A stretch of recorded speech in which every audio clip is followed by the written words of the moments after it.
어둠과 제약이 가득했던 이 민족 위에 밝은 빛이 비춰졌습니다.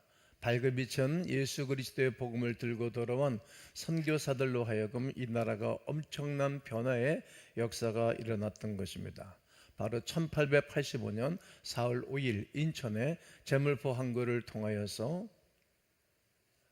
장로교 선교사 언도드와 감리교 선교사 아펜젤로가 입항을 했습니다. 두 사람이 항구에 내릴 때 하나 둘 셋 하고 탁 내렸다는 거예요.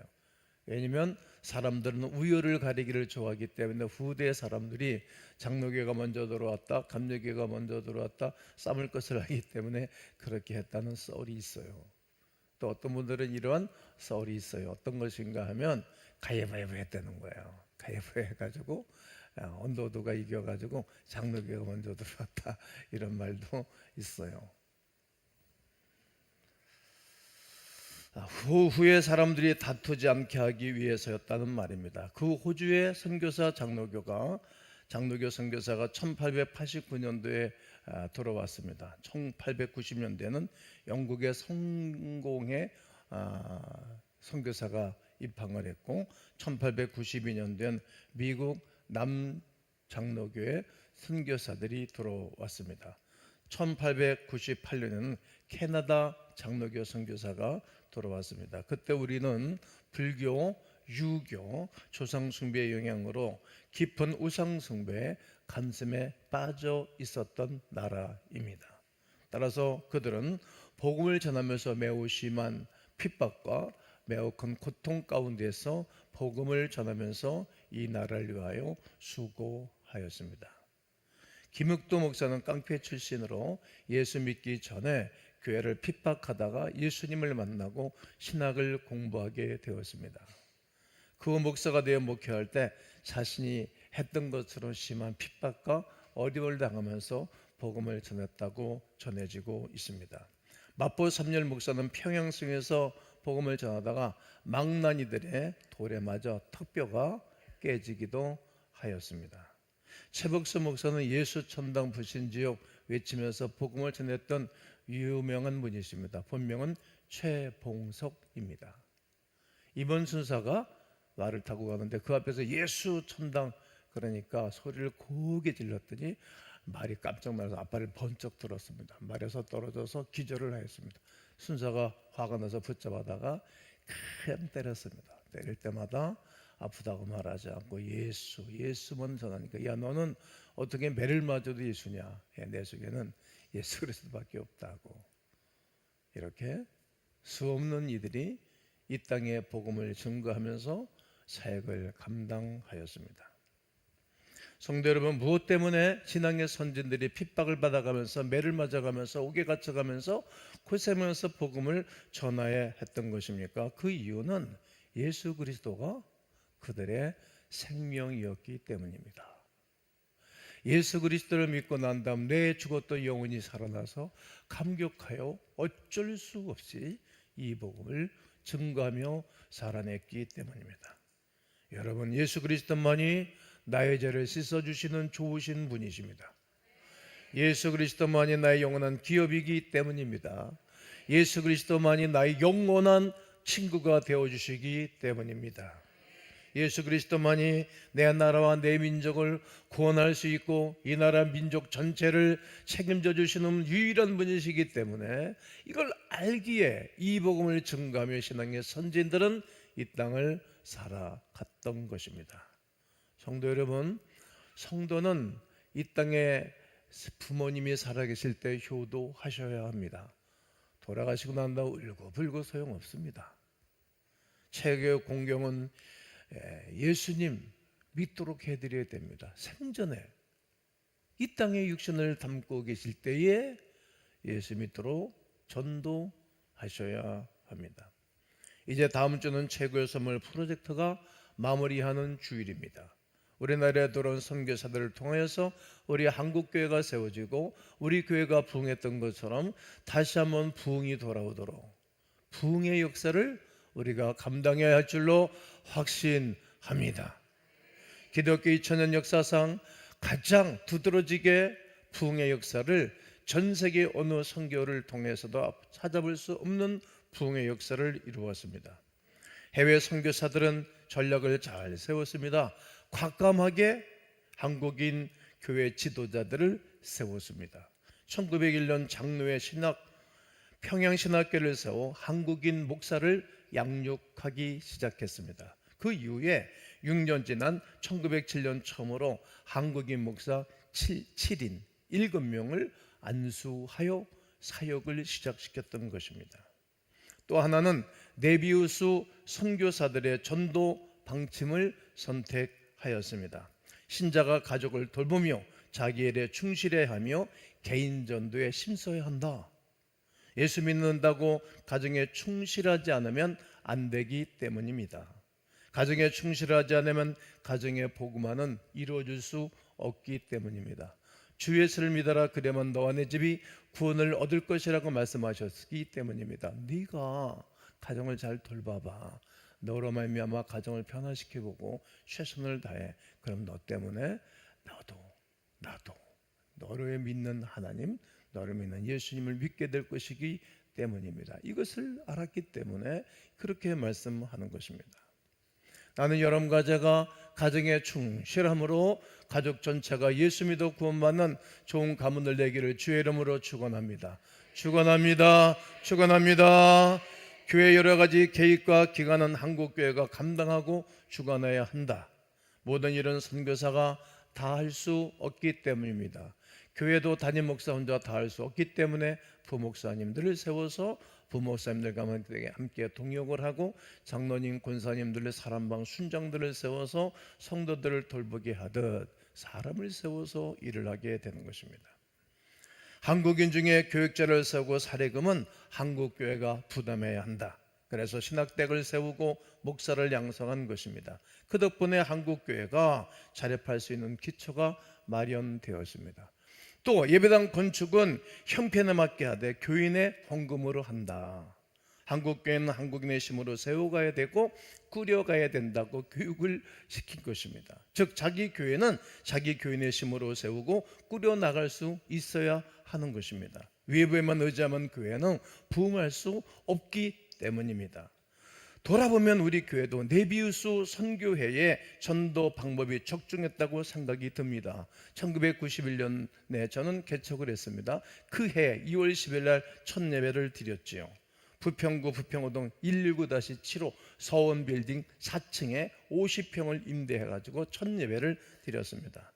50평 살림집의 주방, 서재, 성거대실, 그리고 예배당에 7자 의자 10개, 20개를 깔고 옆에 성거대 8자짜리 의자 하나를 선교사에 신청을 해서 놓아서 첫 예배를 드렸습니다. 누구에게 도와달라고 말한 적 한 번도 없습니다. 하나님의 일이기 때문에 저는 하나님 앞에 무릎을 꿇고, 그때는 오랜 살에 사람도 없고 갈 데도 없습니다. 매일 혼자 전도로 다녔지요. 어떤 때는 아침 새벽 예배 마치고 전도하기 시작해가지고 밤 12시까지도 전도한 적이 있어요. 재밌었어요. 남에게만 의지하면 자립심이 생기지 않기 때문입니다. 오늘의 한국교회가 건실하게 세워지듯 우리 가움교회도 아주 건실하게 건강하게 세워진 것입니다. 이제 다음 주일에 전성도 동원하여 교회를 더욱 든든하게 세워져 가기를 원합니다. 자적성도 전성도는 다음 주일날은 추수감사주일이기도 하지만 최고의 선물 프로젝트를 잡아돌려 우리가 영혼을 구원하는 일에 선포했기 때문입니다. 복음을 전해주는 것입니다. 총동원 전도질이 되어져야 됩니다. 순장님들이, 성기미들이 잘 홍보하고, 또 교회 나오다가 안 나온 분들도 계시잖아요. 인생 살다 보면 이런 일 저런 일이 있어요. 우리가 시장통에 가게 되어지면 언젠가 갔더니 말이에요, 요즘은 시장에 가지 않습니다. 사람들이 다 툭툭 치기도 하고, 어떤 아주머니가 제 신발 밟기도 하고 뭐 그런 거예요. 인생 사는 게 다 그래요. 마음에 안 들면 이런저런 복잡한 일이 생겨요. 그렇다고 해서 우리가 시장 안 갑니까? 시장 가잖아요. 다 인생살이가 그래요. 제가 총회 가서 일을 하는데 만만치가 않아요. 이 별들의 전쟁이 일어나는데 이게 뭐지? 이게 상식 이하인 사람들, 이런 말하면 안 되는데 상식 이상인 사람들도 있어요. 형이 사학적인 사람도 있고 형이 하학적인 사람도 있어요. 비유로 말씀드리는 것입니다. 근데 함께 사는 거예요. 넌 이래서 잘못됐고 넌 이래서 텄어. 야 너하고 나하고 이제 결별이야. 이러면 인생이 안 돼요. 여러분 깨끗한 물에는 고기가 살지 못하는 거예요. 약간 흐릿한 물에 고기가 살고 그 수초가 있는 곳에 가서 알을 낳고 재생산을 하고 번식을 하는 것 아니겠습니까? 이렇게 서로 사랑하며 살아가는 거예요. 우리는 하나님의 자녀 그 사랑 안에 우리 거할 때 우리도 하나님의 자녀로 그 사랑 안에 거하는 거예요. 그리고 함께 하나님의 성전을 하나님의 나라를 세워가는 사람들입니다. 난 여러분과 제가 이렇게 넓은 마음 하나님의 마음 우리 주님의 마음을 품고 하나님의 사람들을 품고 암탉이자기 새끼를 품어내듯 그리고 알을 20일 동안 품어내어 병아리가 세워나듯 하나님의 생명의 역사를 이루어가는 과거민들 되기를 주의 이름으로 축복합니다. 아멘이십니까? 믿지 않는 부모님 무시해야 됩니다. 어떻게 예수님 믿지 않는 어머니가 아버지가 계신데 그렇게 태연히 살 수 있어요? 그럴 수 없는 일 아니겠어요? 돌아가시면 지옥 갈 것이 100%인데 지옥에 보내서는 절대 안 될 사람을 구원하는 주일이 되기를 간절히 권면하고 축복합니다. 약그릇 아줌마, 세탁소 아저씨, 택시기사, 아랫집, 윗집 모든 사람들을 모아오는 것입니다. 제가 30여 년간 이발소 그 이발사 주인 아저씨 제가 늘 식사 대접해드린다고 그래도 식사 대접을 안 받는 거예요. 은퇴할 때, 퇴임할 때 받겠다고 그러시더라고. 그분이 이제 폐렴으로 입원을 했어요. 제가 신방 갔죠. 갔더니 그 병원실에 침대에 안 계세요. 틀림없이 이번이 무슨 검사 받으러 갔겠다. 엑스레이 찍으러 갔겠다. 쭉 내려갔더니 엑스레이 옷을 입고 들어가들 막 그 시간이에요. 기도해 드렸죠. 천주교인이에요. 30여 년 동안 공들인 거예요. 그리고 봉투 하나를 딱 드렸더니 뭐 이런 걸 주냐고 너무 좋아하시는 거예요. 제가 변함없이 이발을 하고 요즘은 일주일에 한 번씩 늘 텔레비전 앞에 서고 그러니까 일주일에 한 번씩 하고 이발을 하고 그러죠. 아주 좋아하세요. 반드시 나는 그분을 우리 교회를 모셔오려고 작정을 했어요. 이번에 수건도 갖다 드리고 그냥 어떤 때는 내가 이발을 하고 팁도 드리고 명절 구정에는 반드시 봉투에 담아서 팁을 드려요. 이런 동생 없지. 그 내가 목사인 걸 아니까 얼마나 좋아하는지 몰라요. 한 사람의 영혼을 위해서 애쓰고 투자하고 고면하고 그렇게 살아가는 거예요.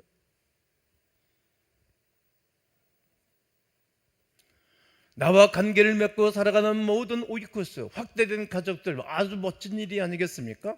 이 지역 모든 사람들이 구원을 받는 위대한 역사가 우리 교회를 통하여 여러분 한 분 한 분을 통하여 일어나기를 주의 이름으로 축복합니다. 왜 그렇게 해야 되는 것입니까? 왜 그렇게 우리는 영혼을 위해서 구령의 역설에서 살아가야 되는 것입니까? 하나님은 무엇으로 심든지 그대로 거두기 때문입니다. 다른 사람이 심어놓고 내가 거두는 거예요. 여러분 제가 초등학교 다닐 때부터 내 친구들한테 복음을 전해줬어요. 중학교 고등학교 다닐 때가 계속 한 번도 안 갔어요. 근데 그들이 심어놓은 복음이 내 속에 오늘 탁 씨앗이 터져나는 거예요. 폼페이에 지진이 나가지고 화산이 터져가지고 다 덮어졌는데 미천년이 지났는데 말이에요. 거기에 씨앗이 있었는데 그걸 심었더니 싹이 졌다는 거예요. 이게 왜? 불이 떨어지고 화산재가 덮은 데면 그 영향으로 옆에 있는 매몰된 데도 있잖아요. 이게 씨앗이 연장하면 싹이 드는 거예요. 난 여러분과 제가 무엇으로 심든지 그대로 거두기를 약속해 주신 바 사람의 생각을 사람들의 귀에 사람들의 눈에 사람들의 손에 사람들의 마음에 이 복음을 심어주면 그분이 언젠가 우리처럼 예수를 믿어 예배자 기도자 봉사자 헌신자 다른 사람을 전도하는 위대한 역사 일어날 줄로 믿습니다. 그렇게 믿으시면 양손들어 아멘. 다시 한번 양손들어 아멘. 할렐루야. 그렇게 역사하실 우리 주님을 기대합니다. 할렐루야. 이 일은 하나님께 기쁨이 되기 때문입니다. 그리고 내 영혼이 기뻐져요. 이 복음을 증거하게 되면 기쁜 거예요. 어제 제가 12시간 만에 돌아왔다고 그랬잖아요. 그런데도 몸은 아주 힘이 들었지만 너무 기쁜 거였어요. 21살, 20살 그 젊은 청년들에게 이 복음을 전해주고 그리고 세례를 70여 명의 목사님들이 다 동원돼 가지고 엄청나게 큰 일을 한 거죠. 그런데 기쁜 거예요. 왜? 주님이 기뻐하는 일이니까. 여러분, 집안에서 아버지가 기뻐하는 일이라면 집안이 다 분위기 좋아지잖아요. 야, 오늘은 뭐 먹을까? 치킨? 피자? 아니면 외식? 아버지를 기쁘게 해드리는 거예요. 그래 우리가 기쁜 거예요. 하나님을 기쁘게 해드리는 거예요.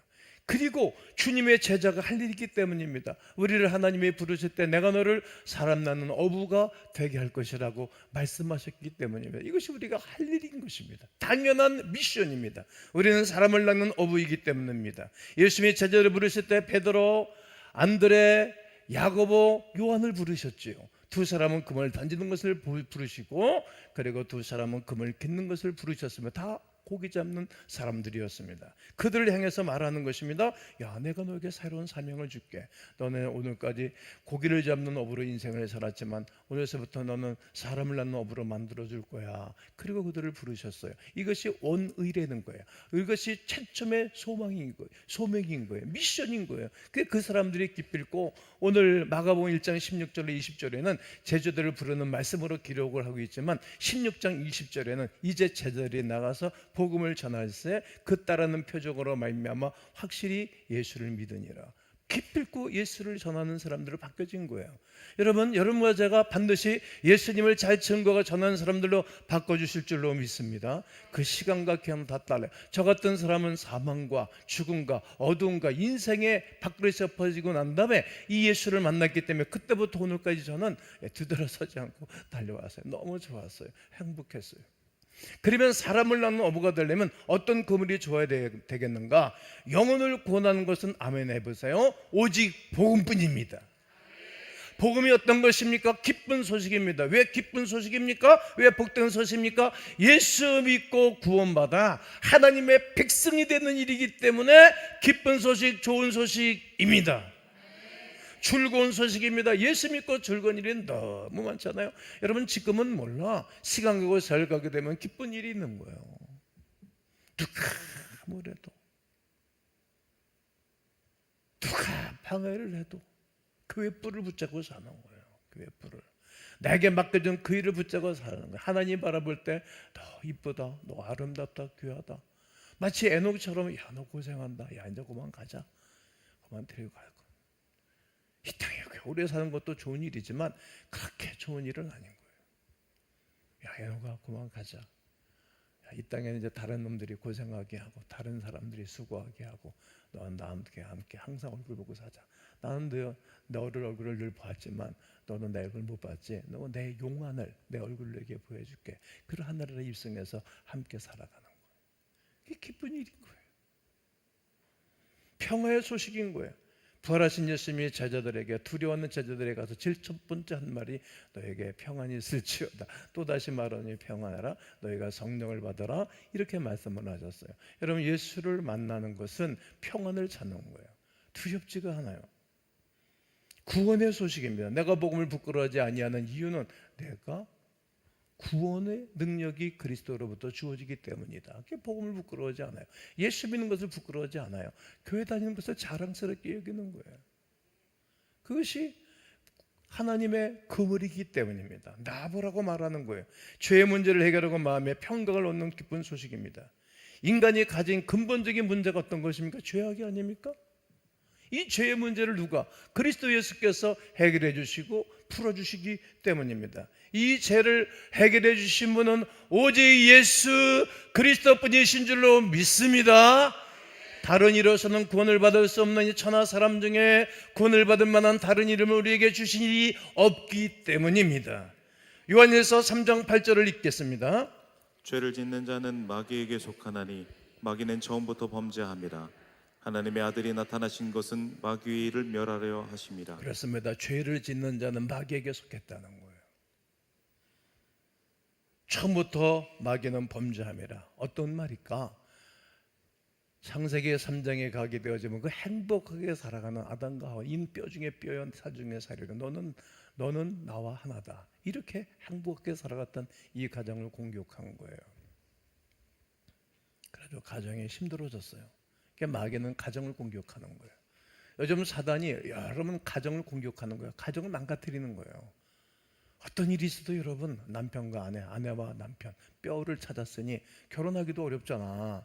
결혼하고 아내 만나고 남편 만나기도 어렵고 힘들어도 함께 살아내야 돼요. 힘들어도 살아내야 마지막이 좋은 거예요. 이는 뭐 공격을 해가지고 집안이 온통 콩가루 집안이 된 거예요. 이 첫 번째 마귀가 가정을 파괴했던 파괴범인데, 그가 오늘 우리를 공격하는 거예요. 죄를 짓게 하는 거예요.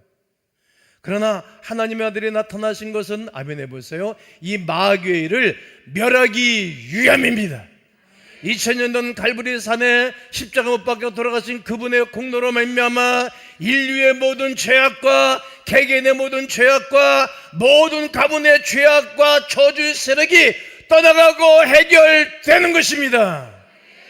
예수님이 땅에 오신 뜻이 있습니다. 마귀의 일을 멸하러 오셨습니다. 예수님이 가시는 것마다 마귀가 발버둥을 떨고 떠나갔습니다. 놀라운 일입니다. 여러분, 복음이 들어가면 그 나라에 진축이 있는 진지 구축이 깨지는 거예요. 예? 악한 진과 경관진이 망가지는 거예요. 고린도서 10장에 있고 고린도전서 10장에 기록하고 있어요. 그 집안에 흐르는 저주가 떠나가는 거예요. 나는 우리 집에 흐르는 저주가 완전히 떠나간 거예요.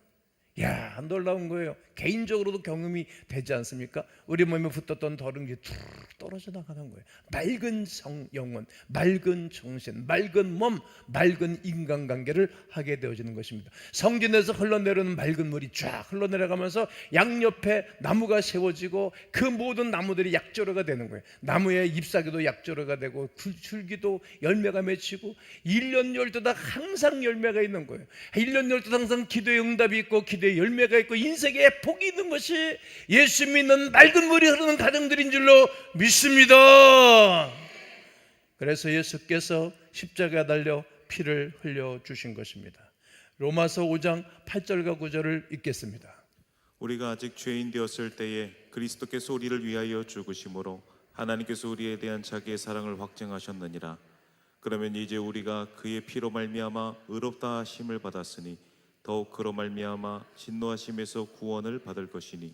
이번 한 주간 동안 이 말씀을 여러분 머릿속에 집어넣고 읊조리고 다녔어요. 전 청년 때 이 말씀을 외운 말씀이십니다. 여러분, 많은 말씀을 외우는 것도 아주 중요하고 많은 말씀을 하는 것도 중요하고 신학을 많이 공부하고 하는 것도 중요하지만, 그런 거 다 중요하지만 그렇게 중요하지 않습니다. 한 말씀 한 말씀을 내 머릿속에 집어넣고 내 마음속에 다니고 하루 종일 읊조리고 다니는 거예요.